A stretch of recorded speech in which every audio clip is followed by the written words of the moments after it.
네, 계속해서 관련 내용 자세히 짚어보겠습니다. 박민영 국민의힘 대변인, 강성필 더불어민주당 부대변인과 함께하겠습니다. 어서 오십시오. 안녕하세요. 자, 어제 윤 대통령의 탄핵 심판 6차 변론, 국회 봉쇄 그리고 인원 체포 지시가 있었느냐가 쟁점이었는데 전체적으로 먼저 어떻게 보셨습니까? 사실 지난 오찬 변론 때부터는 좀 대통령한테 적대적인 증인들이 많이 참석을 하지 않았습니까? 네. 이제 홍장원 전 차장도 그렇고 지금 이제 곽종근 사령관도 그렇고 이제 그런 인물들이 등장함에 따라서 좀 대통령한테 불리하게 흘러가지 않을까 뭐 이제 그런 전망들이 많았는데요. 네. 그러니까 실상은 좀 적대적 증인들의 증언들이 좀 바뀌는 그런 경향들을 보이면서 네. 좀 증언이 오염됐다라는 평가들이 있는 것 같습니다.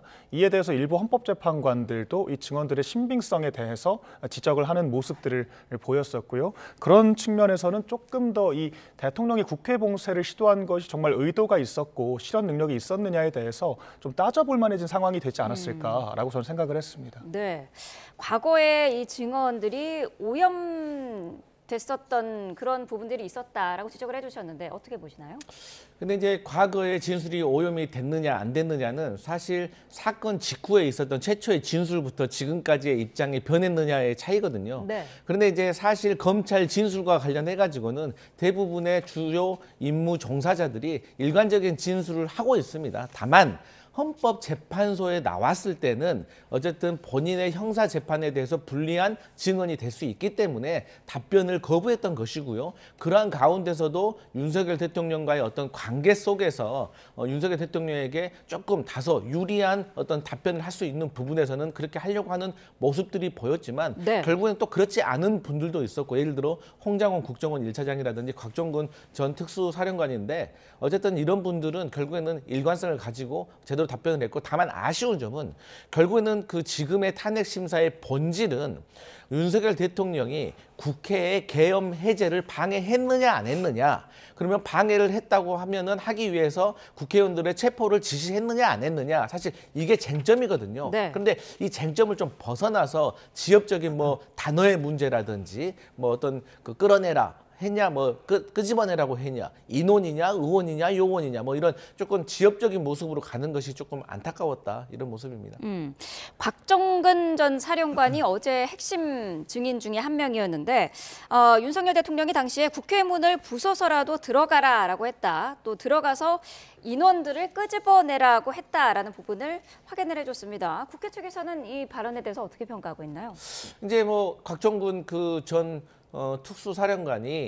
특전사 사령관이 사실 이 전에도 이미 자술서를 썼습니다. 네. 그러니까 그 자술서 쓴 이유를 헌법재판관이 물어보니까 이게 지금 돌아가는 상황이 본인이 제대로 된 사실을 말하지 않으면 쉽게 말해서 피해를 보지 않아야 될 사람이 죄를 뒤집어 쓸 수도 있고, 또 본인도 어떤 정치적인 상황이나 어떤 여건의 변화에 따라서 본인의 마음도 좀 달라질 수가 있어서 애초에 그런 것을 봉쇄하기 위해서 본인이 자술서 썼다고 하거든요. 네. 이제 그런 차원에서 봤을 때 곽종근 전 사령관 같은 경우는 큰 틀에서 대통령에게 지시를 받았기 때문에 사실 곽종근 전 사령관의 지시로 인해서 특전사가 날씨도 안 좋은데 헬기를 타고 가서 국회 본청에 창문을 깨고 진입을 했던 것이 아니겠습니까? 사실 대통령의 지시가 없다면 특전사의 사령관이 이런 일을 벌일 이유가 하나도 없다는 것은 국민적으로 동의를 받을 수 있는 내용이다, 이런 생각해 봅니다. 네, 큰 틀에서는 같은 내용이다라고 이제 주장을 하셨는데 윤석열 대통령 측은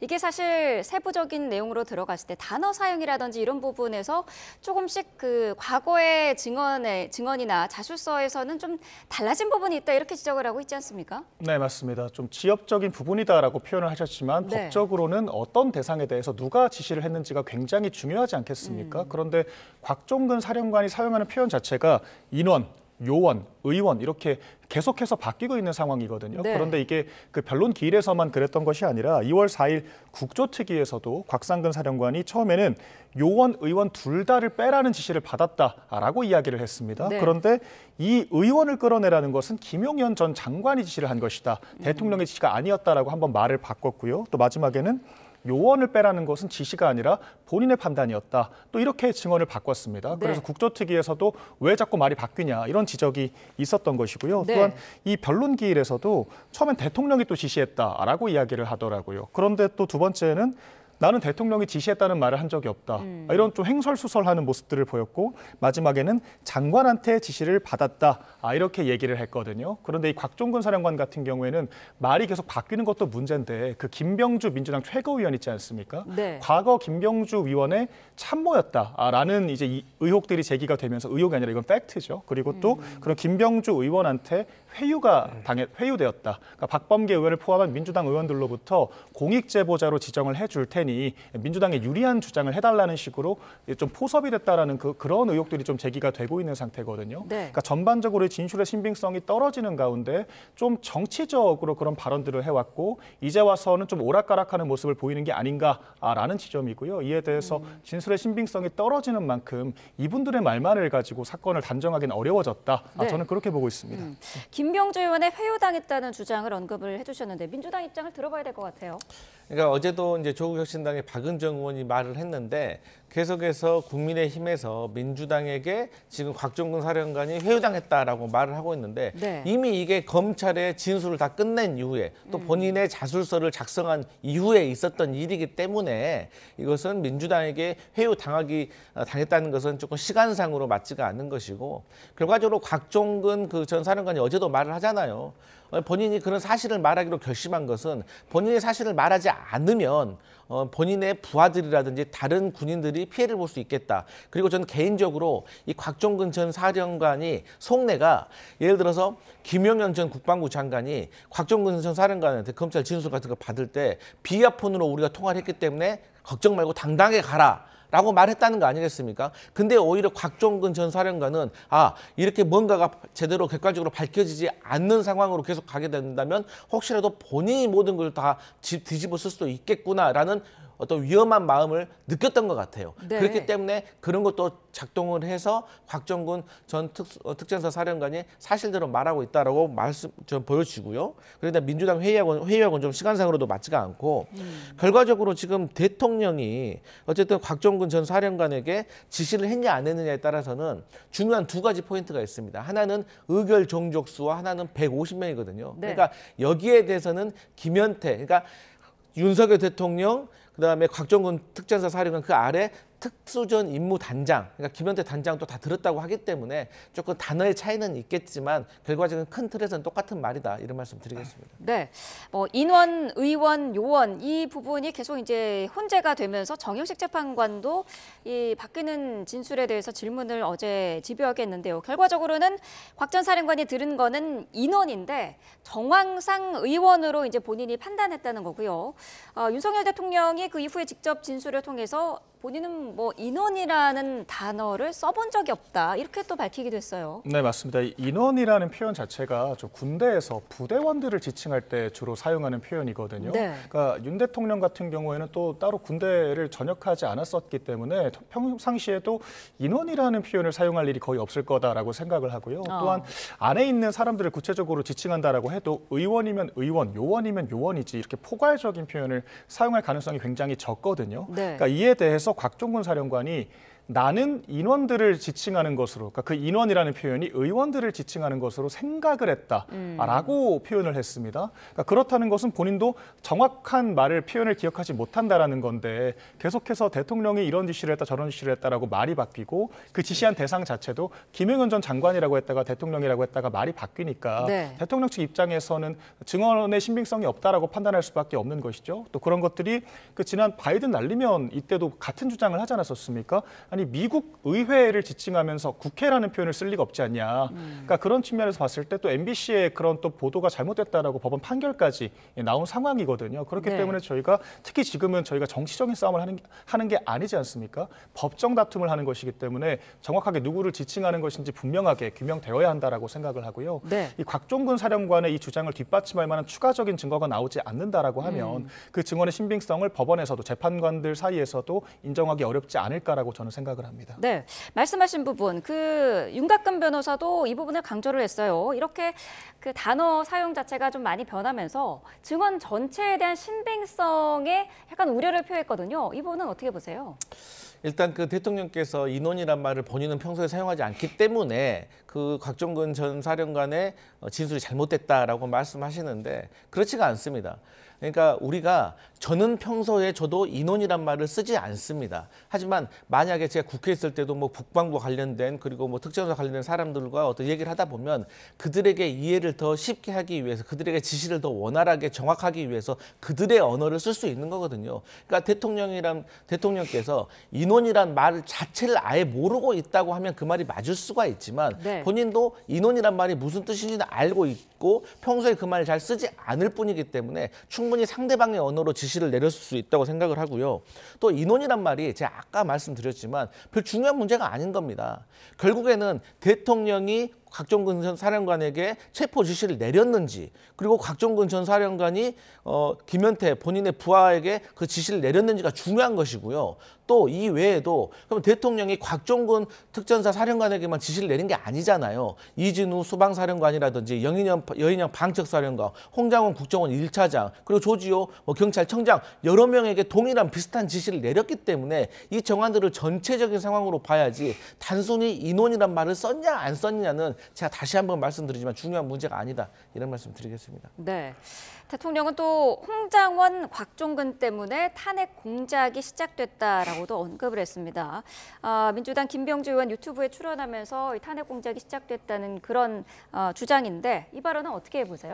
그러니까 우리 어떤 사건이 일어나면은요, 사실 그 용의자라고 할까요? 이 사람이 용의자를 특정을 할 때 누가 이 사건으로 인해서 가장 큰 이득을 보느냐 이런 문제 많이 따지잖아요. 마찬가지로 제가 앞서 말씀드렸지만 아니 그 곽종근 사령관이 날씨도 안 좋은데 헬기 띄워가지고 특전사 요원들을 국회까지 보내가지고 또 무장을 한 채로 창문을 깨고 국회 본청에 들어가게 할 이유가 뭐가 있습니까? 그분이 정치인도 아닌데 그것은 윤석열 대통령에게 지시를 받고 본인이 계엄을 선포했기 때문에 그 계엄 선포한 것을 국회가 해제하는 것을 방해하기 위해서 특전사를 보낸 겁니다. 그리고 이미 특전사를 보낸 것은 그날 갑자기 이루어진 게 아니라 사실 며칠 전부터 몇 달 전부터 계속해서 이게 다 계획되어 있다는 정황들이 있기 때문에 이것은 윤석열 대통령께서 지시한 것이 맞다고 저는 보여줄 수밖에 없다 이런 말씀 드리겠습니다. 네. 윤석열 대통령은 정치적인 프레임이 짜여져 있었다라는 그런 주장인 것 같은데 여당에서는 어떻게 보고 계시나요? 일단 살짝만 좀 반박을 드리자면 네. 당시 현장 상황을 보면 좀 국회의사당 내부가 좀 요원들로 북적였다라고 곽상근 사령관이 증언을 했거든요. 네. 그렇기 때문에 본인이 판단하에 요원들을 끌어내리라고 지시를 내렸다라고 했습니다.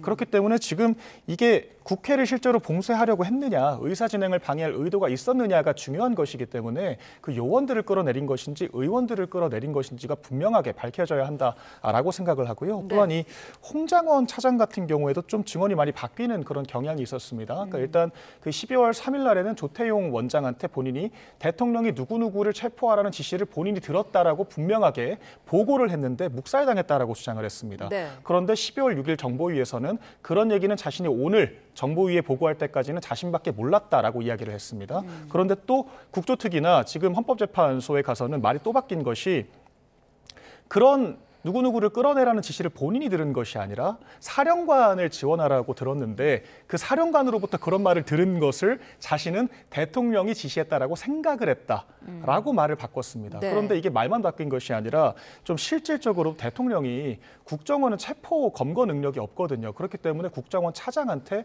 구체적인 명단까지 줘가면서 누구누구를 체포하라고 지시할 이유가 없습니다. 그런 점이 또 하나 있고요. 그렇기 때문에 방첩사령관으로부터 어떤 소통을 했는지에 대해서도 부정확하다라고 생각하고 위치 추적을 도와달라고 했다라는 것조차도 지금 부적절한 그런 증언이 아니냐라는 지적이 있는 것이 대통령이 분명히 그렇게 얘기를 했습니다. 대공수사권을 돌려줄 테니 간첩들을 싹 쓸어 담아라. 그러니까 이런 표현을 했다라고 증언을 하고 있어요. 근데 대공수사권이라는 표현을 12월 6일 날 홍장원 차장이 직접 사용을 했습니다. 네. 그런데 국회의원들과 대공수사권은 아무런 관련이 없지 않습니까? 대공수사권이라는 것은 민주당으로부터 국정원이 박탈당해서 현재 경찰에게 있는 상태이기 때문에 국정원의 간첩 수사가 어려운 상황입니다. 이에 대해서 대통령이 이 비상계엄 직후 행정부가 정상화가 되면 그에 대해서 대공수사권을 회복시켜 줄 테니 간첩 수사를 국정원이 잘 해라. 이렇게 지시했다라고 보는 것이 합리적이거든요. 그렇기 때문에 홍장원 차장의 증언은 전 총체적으로 잘못됐다라고 생각을 하고 네. 그런 것들이 지금 법원에서 바뀌고 있기 때문에 대표 입장에서는 곽종원과 이 홍장원 두 사람 때문에 이 탄핵에 대한 모의가 시작된 게 아니냐. 이제 이런 주장을 펼치고 있는 것으로 보입니다. 근데 네. 제가 이 홍장원 그 차장에 대해서 조금 반론을 드려야 되는 게 일단 홍장원 차장에게 계엄 당일날 대통령께서 밤 8시 30분경에 전화를 하셔가지고 한 2시간 후에 전화할 테니까 대기하라고 했습니다. 그래가지고 밤 11시경에 다시 전화를 하신 것이죠. 그래가지고 대통령의 주장에 따르면 쉽게 말해서 간첩 잘 잡고 얼마 전 몇 달 전에 해외 다녀왔는데 잘 다녀왔냐 격려하고 끊었다는 거 아니겠습니까? 그런데 그 상황이 밤 11시면 막 계엄이 선포돼 가지고 대통령이 이 사령관 저 사령관 다 전화해가지고 현장 상황 체크하고 체포하라고 지시하고 이런 것을 챙기고 있는 상황에서 뜬금없이 홍장원 차장에게 전화해가지고 간첩 잘 잡고 해외 잘 다녀왔냐고 격려한다는 것이 말이 맞습니까?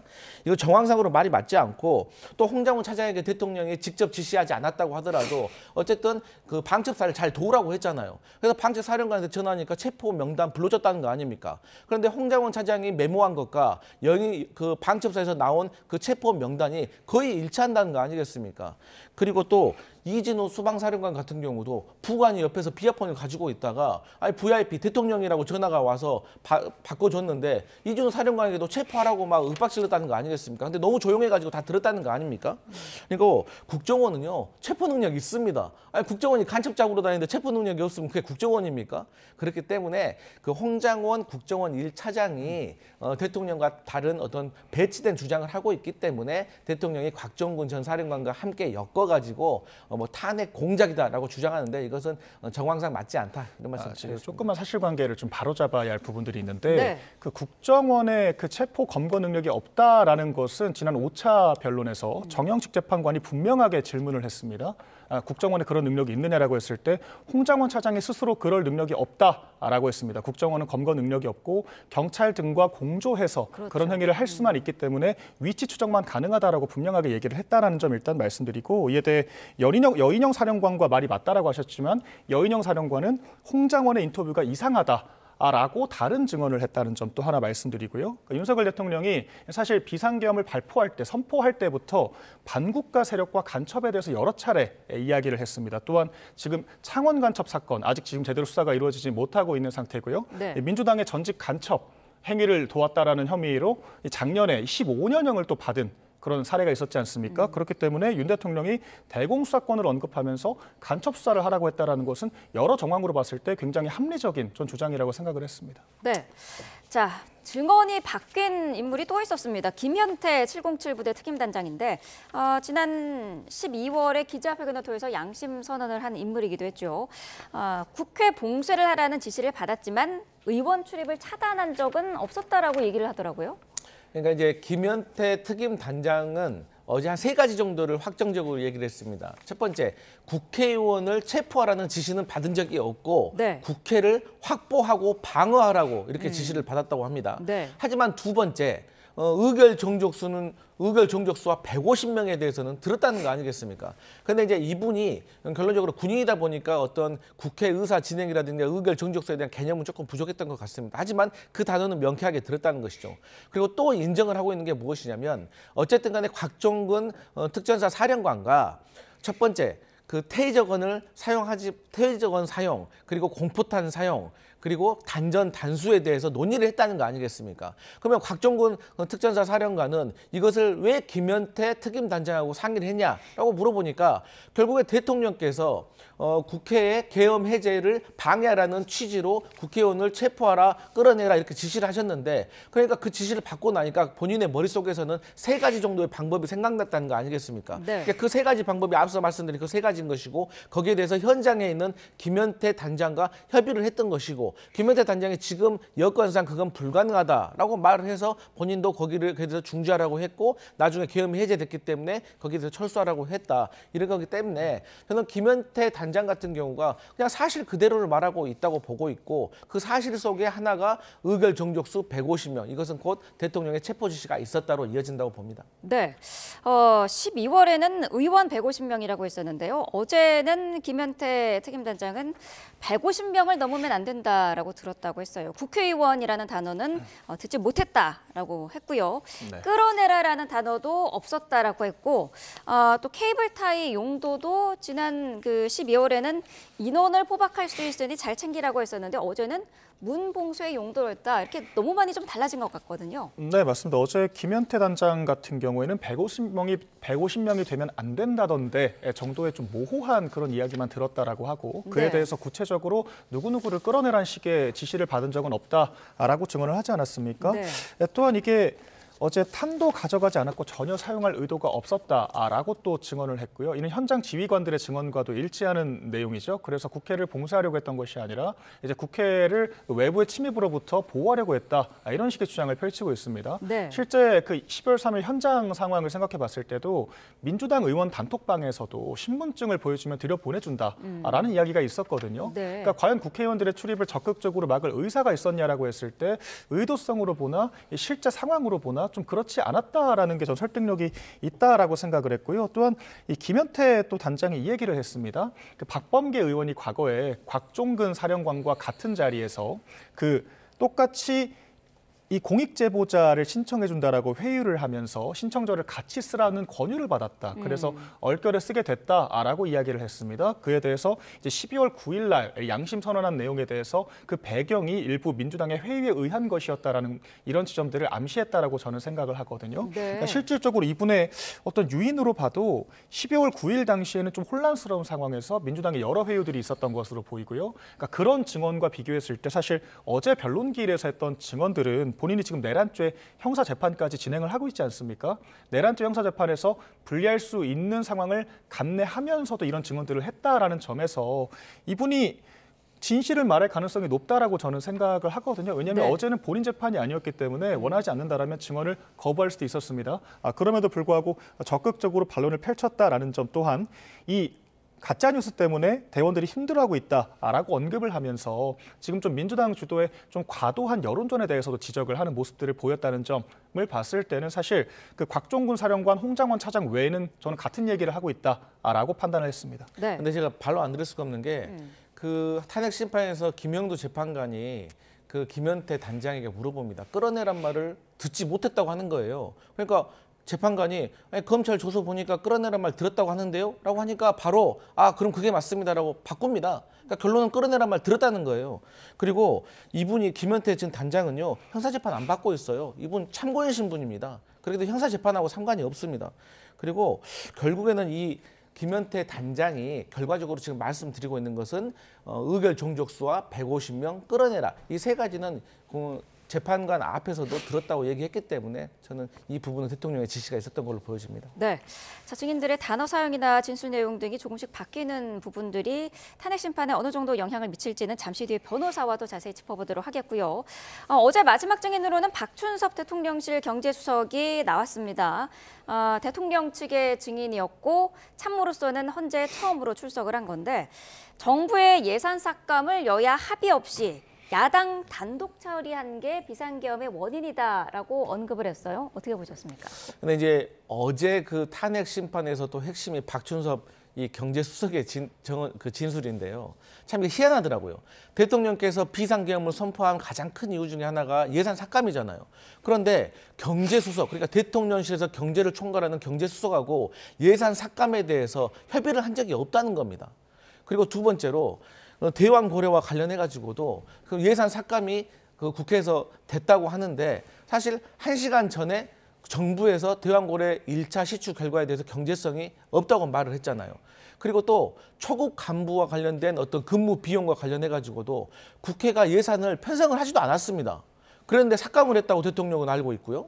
그다음에 또 체코 원전과 관련해 가지고도 산자부에서 예산을 편성하지도 않았어요. 근데 대통령은 담화문에서 90%가 삭감됐다고 하고 있어요. 그러니까 대통령이 예산 삭감을 국회에서 많이 했기 때문에 이게 본인이 비상계엄을 선포할 수밖에 없는 큰 이유라고 말하고 있는데 여러 가지 정황상 대통령은 예산과 관련해서 이해도가 상당히 낮았다. 또 그 증거의 하나가 경제수석과 예산 삭감에 대해서 얘기해 본 적도 별로 없다. 그리고 추가적으로 미국 같은 경우는 셧다운이라고 하죠. 예산과 관련해 가지고 협의가 되지 않으면 정부에서 필요한 공무원들 빼놓고는 다 무급 휴가로 가버리거든요. 네. 근데 이게 2016년부터 2024년까지 22번이나 있었습니다. 그런다고 해서 미국 대통령이 군병력 투입했습니까?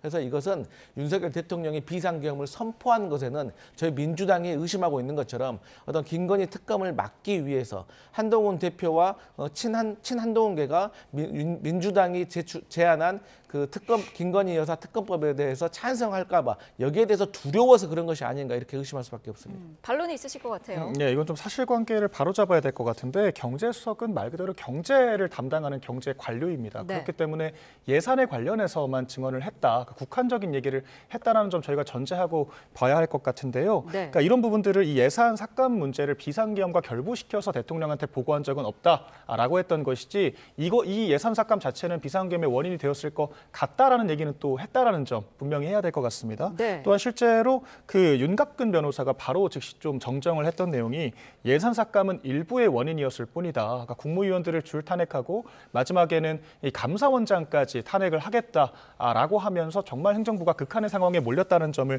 분명히 지적을 했고요. 네. 또 말씀하신 특검이나 국정조사 같은 공세들도 당연히 원인이 되었을 수 있죠. 그러니까 저희가 이런 것들을 복합적으로 봐야 되고 복합적인 이야기를 하고 있기 때문에 이 지역적인 쟁점에 매달릴 필요가 없다라고 생각을 하고요. 네. 예산 삭감이 사실 좀 그렇게 큰 문제가 아니라는 식으로 말씀을 하셨지만 사실 저희가 무한 제주항공기 사고 이제 이런 정말 불의의 사고에 대응하기 위한 예산이 이 정부 예비비지 않습니까? 이 정부 예비비가 4조 원 정도가 편성되어 있는데 민주당이 거의 30% 가까이 1조 원 이상을 삭감을 시켰고요. 또한 네. 이 정부기관에서 이 보안상의 이 현금 지급을 해야 될 일이 있을 때 사용하는 소위 특활비 있지 않습니까? 감사원, 검찰, 대통령실 특활비까지 전부 다 영원으로 만들어버렸기 때문에 정보기관이 정상적으로 작동할 수 없는 상황이었다. 이런 점들은 저희가 가볍게 볼 문제는 아니라고 생각을 합니다. 네. 근데 제가 정부 예비비를 삭감한 가장 큰 이유가 부산 엑스포 기억나십니까? 대통령이 부산 엑스포 유치하겠다고 그 해외 순방을 수십 차례를 나가셨어요. 근데 결과가 어떻게 됐습니까? 그 전만 하더라도 우리가 1차에서 통과하면 2차 결선에서 뒤집을 수도 있다고 했는데 몇 표 나왔습니까? 29표 나왔어요. 그게 지금 이 정부의 그 해외 순방에 대한 결과입니다. 그런데 대통령께서 예비비를 해외 순방으로 쌈짓돈 쓰듯이 썼기 때문에 우리가 민주당이 예산을 삭감할 수밖에 없었다 이런 말씀 드리겠습니다. 그런데 사실 부산 다른 쟁점이긴 하지만 네. 부산 엑스포가 저희가 결과가 나빴다라고 해서 과정까지 다 폄훼할 이유는 없다라고 생각을 하거든요. 저희가 어떤 일을 할 때 야당이 안 된다라고만 해서 더 안 된다라는 생각도 저희가 해봐야 할 것 같습니다. 그러니까 국가적인 이런 행사에 대해서 엑스포가 유치되면 저희 윤석열 정권만 좋은 것인가요? 국가도 좋은 것이고 야당도 좋은 것이죠. 이런 부분들에 대해서는 적극적으로 협조를 전 해야 했다라고 생각을 하고요. 결과가 안 좋았다라고 하더라도 그 과정에서 어떤 우리나라의 장점과 그 부산 지역의 장점에 대해서 국제적으로 알릴 수 있는 계기가 됐다라고 생각을 하거든요. 네. 그러니까 그런 것들을 결과만 놓고 어쨌거나 실패했으니까 야당 말이 맞았다라는 식으로 계속해서 발목만 잡겠다라고 이야기하는 게 과연 합리적인가? 이 부분도 생각을 해봐야 한다고 생각합니다. 네, 알겠습니다. 자, 어제 있었던 윤 대통령의 탄핵 심판 6차 변론 8시간이라는 긴 시간 동안 진행이 됐었는데요. 주요 내용들 여야 입장 들어봤습니다. 자, 박민영 국민의힘 대변인, 강성필 더불어민주당 부대변인과 함께했습니다. 오늘 말씀 감사합니다.